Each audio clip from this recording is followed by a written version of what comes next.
welcome to Essex. Subtlety is not a strength down here, okay? It's like Arbutus, Dundalk, in Parkville, in Catonsville. My mom and dad are here today. Mom, all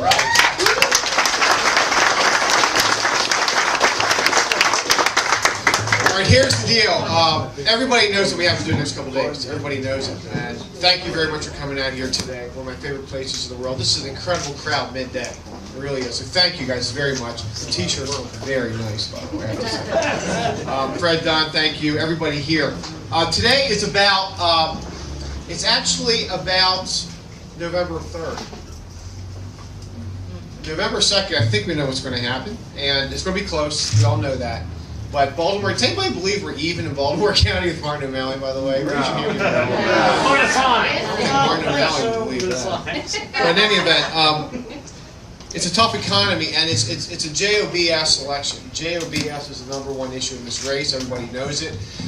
I've been around politics a long time, run a lot of campaigns, and this is off script as usual, but I've never, ever had the amount of people come up to me out on the street, at festivals, at the polls, and say, look, I can't find a job. And here's my degree, and here's my former job, and I made this amount of money, and I have kids, and I have a mortgage, and I just haven't seen it. I haven't seen it in Maryland. It's really interesting to see it in Maryland. So although we're a little better than the rest of the country, unemployment here has doubled over the past 4 years. And a lot of people are hurting. There's a lot of mortgages upside down in this state. And that obviously is job one for our new administration. With regard to jobs, the feedback from the small business community has been they're hostile to Annapolis, they don't understand us, they kill us with regard to regulation, they don't understand our business, they've never met a bottom line, particularly from 3 or 4 different major jobs-killing agencies at the state level. We're going to have a Maryland recovery team announced formally November 3rd. Their charter will be a group of small business people. Their job will be to go out there, locate the regulations that are killing jobs in Maryland, report back to me in 90 days, by the way, which would be late January. We need to get rid of jobs-killing regulations, jobs-killing people at the state government level. That will be job one. Good. We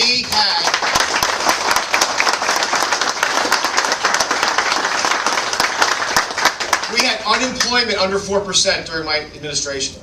Under 4. In some counties, it's been under 3. If full employment is 4% unemployment, I don't know what 3 is, but that's darn good. We've doubled unemployment in this state. You've seen the last couple months' worth of job reports in the state of Maryland. We've seen our job reputation go toward 50.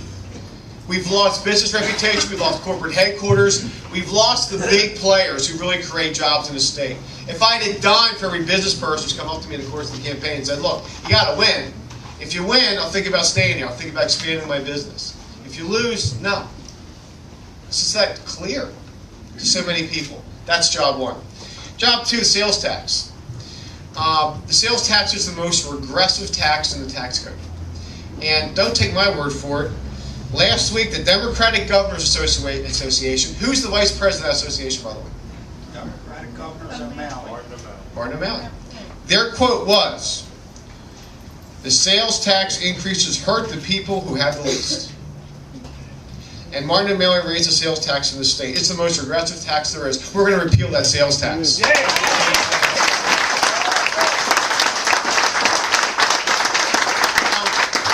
Supposedly I'm gutsy in this campaign. It's like a number of pundits and commentators who said, geez, Ehrlich's gutsy because he's going out there saying things that are inconvenient, saying things that are not politically correct. No kidding.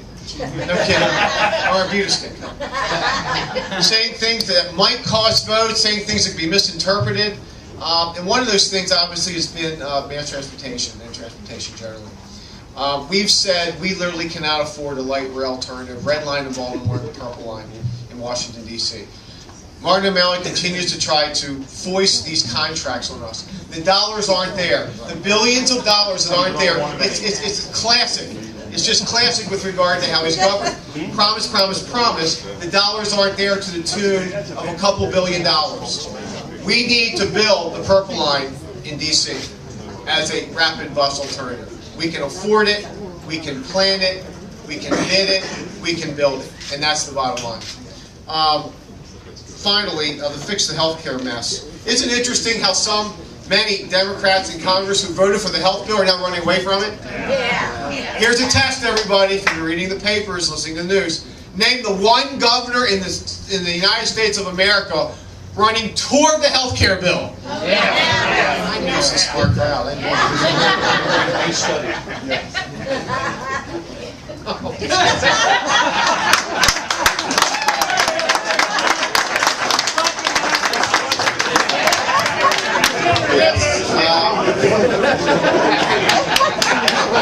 I heard there was a rumor that in that poll, a lot of new Americans responded to it.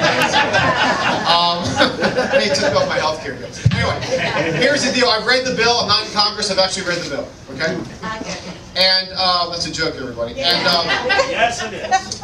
and what you see happening in D.C. is a lot of Democrats, other than Republicans, saying, no, we need to do something. This wasn't it. We don't necessarily associate ourselves with it. We can't afford it. It's a jobs killer. It kills small business jobs in this country. It's a tax increase, 17,000 new IRS agents, the whole 9 yards. It is a bad bill for our economy. It's a bad bill for our healthcare delivery system. Now, there are a couple provisions in the bill I like. Most of it I don't. I think we're going to have a new speaker. I know we're going to have a new speaker. Nancy Pelosi is going to be minority leader in about 9 days.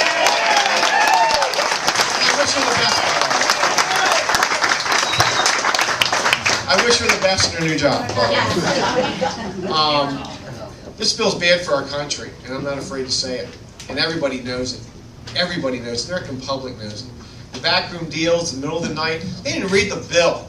You know, in Congress, I've been in Congress. You don't read every bill. You can't. It's literally impossible. This is an important bill. Most of the folks who voted in this bill had no idea what was in this bill.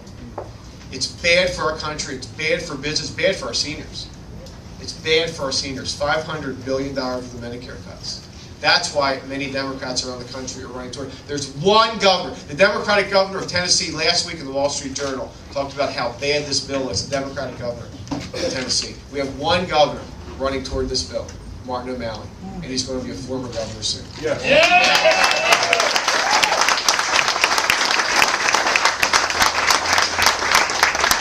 So that's the deal. That's the deal.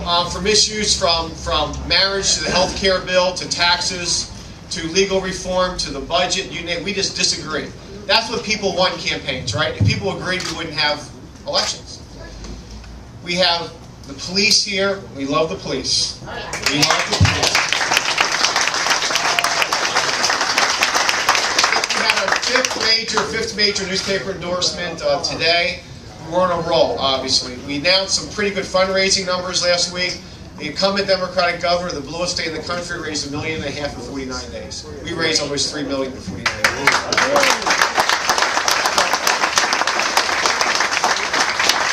And look, one poll says 5, one poll says 14, one poll says 3. Who knows where we are? But the fact of it is, and the reporters know this and the pundits know this, it's a cliche because it's the truth. It's all turnout. It's who shows up. I can do a poll right now. We're 10 up or 10 down. Trust me. Depends on what you put in the poll. John Wagner from the Post-Line did this interview the other night. So it is a turnout election. It is close. It's a tough state. Early numbers we like from early voting. By the way, early voting, it's the law right now, but it is a solution in search of a problem. So we're going to revisit that issue. The only way early voting really works is if you have increased turnout. If you don't, it's the same people voting over more days. That's all. And to the tune of millions of dollars, I should say. It's about leadership. It's about differences on issues. And just let me say this, because my mom and dad are here, and the kids, and Drew's into this. He's 11 years old, and you have the incumbent Democratic governor running ads that are insulting to people. It's not, look, Ehrlich thinks X, O'Malley thinks Y. That's what politics is all about. But he continually runs ads that he knows are false. Post, the Sun, they've done incredibly good jobs in taking those arguments down. They're insulting. He should be insulted, but he's not. This is sort of the anything to do to win, anything to get over. It's the politics of getting over. It's kicking that can down the alley. It's pretending the stimulus dollars aren't going to stop. It's just the politics of getting over to the next election. It's BG all over again. Right. We're going to stop BGE. Couldn't stop it. Knew he couldn't stop it. Should have known he couldn't stop it. After the election, sorry. Enough of that. That's not leadership. That's not leadership. As far as the new Americans, we're going to direct mail them. Maybe a few will vote for us. Who knows? I don't know. That's a joke. I don't know where that phrase came from. It's an accurate phrase, except they're not new and they're not Americans. Other than that, it's very accurate.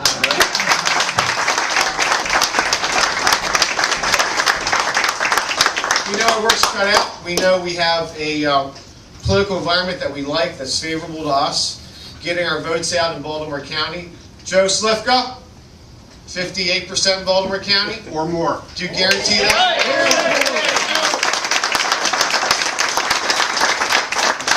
You're sitting next to my mother and nobody lies to my mother. My mother does no wrong, the only son. My father's another matter. We love Essex. We love Dundalk. We love Chase. We love Middle River. We love Perry. We love the county.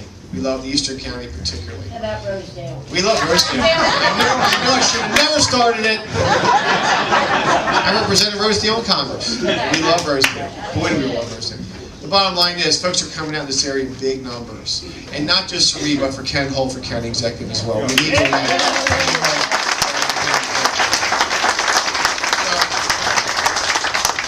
So as I've said before, here's the deal. We work our tails off for 8 days.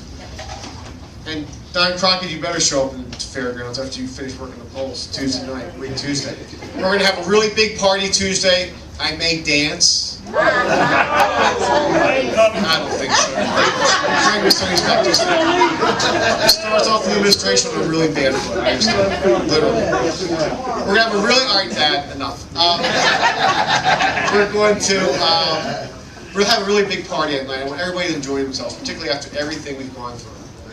Everybody enjoy yourself that night. Fire, police, small business people, people that make this state go. Enjoy yourself, big party.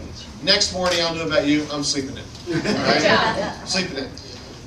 At noontime the next day, we're going to have a press conference in Annapolis. That's the transition press conference. That's when we announce the orderly transition of power. We begin that process, as we do in Washington, D.C., as we do in Annapolis, Maryland. That's going to be a very interesting press conference. We'll announce our new team. We're already working on this. We're ready to go. Unlike 2002, we're really ready to go as far as our new government. About 1:30 p.m. on November 3rd, everybody's gone away. Maybe Kendall will be there with me in the office. Signs are put away. The bumper stickers will still be on the cars because you can't get them off. We'll put the hats away, and the campaign will be in the past, and that's my time. That's when I get down to work with all of you, folks in Maryland. Thank you very much for being here.